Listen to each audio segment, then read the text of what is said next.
안녕하세요. 웨레이징 매거진입니다. 오늘의 컨텐츠 시작합니다.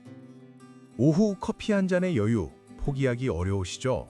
그런데 한국인 3명 중 1명이 불면증을 경험하고 있습니다. 혹시 그 원인이 매일 즐기는 오후 커피에 있다면 포기하지 않는 방법은 없는 걸까요? 우리나라 성인의 연간 커피 소비량은 405잔입니다. 세계 평균의 2.7배인데요. 이 영상을 끝까지 보시면 오후 커피가 수면을 어떻게 바꾸는지, 그리고 커피를 포기하지 않으면서 숙면하는 과학적 방법을 알게 됩니다. 먼저 커피 한 잔이 우리 뇌에서 어떤 일을 벌이는지 살펴보겠습니다. 커피를 마시면 카페인이 채 30분도 안 돼 뇌에 도달합니다. 뇌에는 아데노신이라는 물질이 있습니다. 깨어있는 시간이 길수록 이 물질이 쌓이면서 졸림을 만드는데요. 카페인이 아데노신 수용체를 정확히 차단합니다. 뇌가 피로 신호를 받지 못하게 되는 겁니다. 잠이 안 오는 것만이 문제가 아닙니다. 카페인은 수면의 구조 자체를 바꿔놓습니다. 기억을 정리하고 면역을 회복하는 깊은 수면의 비율이 줄고 얕은 수면만 늘어나게 됩니다. 7시간을 자도 개운하지 않은 경험, 바로 이 구조적 변화 때문이었습니다. 이 변화가 일어나려면 카페인이 얼마나 오래 남아있어야 할까요? 2013년 헨리포드 수면센터 연구에서 밝혀진 사실입니다. 카페인의 반감기는 평균 5시간에서 6시간, 취침 6시간 전에 섭취한 카페인도 총 수면 시간을 1시간 이상 줄였습니다. 오후 3시 커피가 밤 9시 수면까지 영향을 미치는데 본인은 전혀 인지하지 못합니다. 이 사실을 알고 나면 질문은 하나로 좁혀집니다. 오후 커피를 완전히 끊어야만 할까요? 반가운 소식이 있습니다. 디카페인이라는 선택지가 있거든요. 디카페인 한 잔의 카페인은 2에서 15mg으로 일반 커피 80에서 100mg의 10분의 1 이하입니다. 수면에 미치는 영향은 거의 없는 수준인데요. 그렇다면 카페인을 빼는 과정은 안전한 걸까요? 가장 오래된 카페인 제거법은 메틸렌 클로라이드라는 화학 용매를 사용합니다. 국제암연구소가 발암 가능 물질로 분류한 성분이라 불안하실 수 있는데요. 중요한 사실을 먼저 말씀드립니다. 한국에서는 이 방법으로 만든 디카페인의 수입과 유통이 금지되어 있습니다. 그렇다면 한국에서는 어떤 방법으로 카페인을 제거할까요? 한국에서 유통되는 디카페인은 안전한 공법으로만 만들어집니다. 그중 스위스 워터 프로세스는 화학물질 없이 100% 물만 사용합니다. 활성탄 필터로 카페인만 선택적으로 걸러내고 8시간에서 10시간을 반복하면 카페인이 99.9% 제거됩니다. 여기에 향미를 더 완벽하게 보존하는 방법까지 있습니다. 초임계 이산화탄소 공법입니다. 이산화탄소에 높은 압력을 가하면 기체도 액체도 아닌 특수한 상태가 됩니다. 이 상태의 이산화탄소가 카페인만 녹여내고 커피 본연의 향미는 그대로 보존합니다. 스타벅스도 이 공법을 사용하고 있을 만큼 안전성과 품질이 검증된 방법입니다. 한국에서 만나는 디카페인은 모두 이런 안전한 방법으로 제조됩니다.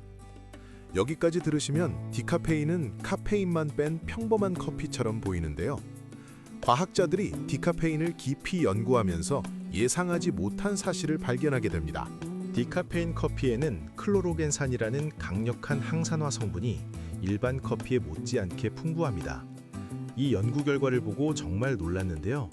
카페인을 제거하는 과정에서 오히려 이 성분의 농도가 유지되거나 높아질 수 있다는 겁니다. 클로로겐산이 우리 몸에서 하는 일은 상당합니다. 클로로겐산은 활성산소를 제거하고 나쁜 콜레스테롤인 LDL의 산화를 막습니다. 2024년 체계적 리뷰에 따르면 이 성분은 혈관 내피 기능을 개선하고 혈압을 낮추는 것으로 확인되었습니다. 카페인 없이도 심혈관을 보호할 수 있다는 뜻입니다. 그런데 클로로겐산의 영향은 혈관에서 멈추지 않았습니다. 2024년 네이처 마이크로바이올로지에 실린 연구가 흥미로운 사실을 밝혀냈습니다. 커피를 마시는 사람의 장내 미생물 구성이 뚜렷이 달랐는데요. 놀랍게도 디카페인 커피에서도 동일한 변화가 관찰되었습니다. 카페인이 아닌 다른 성분이 장을 바꾸고 있었던 겁니다. 폴리페놀과 클로로겐산이 장내 환경을 바꾸고 있다는 의미인데요. 유익균의 다양성이 증가하고 특히 락소니박터라는 균의 풍부도와 강한 상관관계를 보였습니다. 여기서 놀라운 연결고리가 하나 있습니다. 이것이 처음의 질문, 수면과 직접 연결되거든요. 2025년 메타 분석에서 수면 부족이 장내 미생물 다양성을 유의미하게 감소시키는 것으로 나타났습니다. 수면이 부족하면 장이 망가지고 망가진 장은 다시 수면을 악화시키는 악순환이 생깁니다. 디카페인은 이 고리를 끊어줍니다. 카페인 제거로 수면을 보호하면서 클로로겐산으로 장 건강까지 지키는 이중 효과입니다. 이 선순환의 효과는 전신으로 확장됩니다. 디카페인은 공복 혈당을 낮추고 제2형 당뇨 위험 감소와 관련이 있습니다. 2025년 종양학 연대기에서는 대장암과 공격적 전립선암의 위험을 낮추는 것과도 연관된다는 결과가 나왔습니다. 효과가 이렇게 광범위하다면 부작용은 없는지 궁금해집니다. 디카페인을 매일 마시는 사람은 전체 사망률이 14%까지 낮았다는 대규모 연구도 있습니다. 수면 보호, 심혈관, 장 건강, 당뇨, 암 예방까지. 하지만 모든 좋은 것에는 적정량이 있습니다. 이 효과를 제대로 누리려면 반드시 알아야 할 균형점이 있습니다. 미국 심장협회 연구에 따르면 디카페인을 과다 섭취한 사람에게서 나쁜 콜레스테롤인 LDL 수치가 상승했습니다. 엘라베마대 연구팀은 하루 4잔 이상 디카페인을 마신 사람의 류마티스 관절염 위험이 오히려 높았다고 보고합니다. 그리고 디카페인으로 전환하기 전에 반드시 알아두셔야 할 사실이 하나 더 있습니다. 2026년 하버드가 13만 명을 43년간 추적한 연구가 제마에 발표되었습니다. 카페인 커피를 하루 2잔에서 3잔 마신 사람은 치매 위험이 18% 낮았는데요. 디카페인에서는 이 효과가 전혀 나타나지 않았습니다. 치매 예방이 목적이라면 카페인이 필요합니다. 이 모든 정보를 종합하면 답은 의외로 간단합니다. 아침에는 카페인 커피로 각성 효과와 치매 예방 효과를 챙기고 오후 2시 이후에는 디카페인으로 전환하세요. 하루 2잔에서 3잔이 적정량입니다. 오후 커피를 포기하는 것이 아니라 바꾸는 겁니다. 이것이 과학이 권하는 방법입니다. 다만 임산부는 조금 더 주의가 필요합니다. 디카페인이니까 안심하고 하루 5잔, 6잔을 마시는 경우가 있는데요.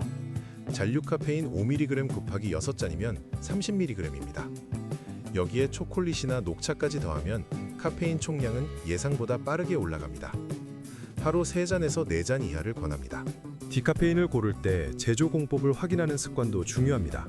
스위스 워터, 초임계 이산화탄소, 사탕수수 에틸 아세테이트 이 3가지가 안전한 공법인데요. 한국 제품은 대부분 안전하지만 포장지에서 공법 표기를 확인해 보시는 것이 좋습니다. 해외 직구를 하시는 분들은 특히 주의가 필요합니다. 미국에서는 아직 메틸렌 클로라이드를 사용한 디카페인이 합법이거든요. 2024년 산업용 사용은 금지되었지만 식품에서의 사용은 여전히 허용되고 있습니다. 해외 제품은 반드시 스위스 워터 또는 CO2 표기를 확인하세요. 마시는 방법도 빠뜨릴 수 없습니다. 어떤 커피든 설탕과 시럽을 과하게 넣으면 건강 효과가 상쇄됩니다. 블랙으로 마시거나 최소한의 첨가만 하는 것이 좋습니다. 아침 카페인 커피 1잔에서 2잔, 오후 디카페인 1잔. 이것이 수면과 건강을 모두 지키는 조합입니다. 디카페인은 타협이 아닙니다. 수면을 지키면서 클로로겐산, 장 건강, 심혈관 보호까지 얻는 과학적 선택입니다. 오늘 밤 숙면을 위한 첫걸음으로 오후 커피 한 잔을 디카페인으로 바꿔보시는 건 어떨까요? 오늘의 컨텐츠는 여기까지입니다. 다음 영상에서 또 다른 건강한 컨텐츠로 찾아뵙겠습니다. 웰에이징 매거진이었습니다.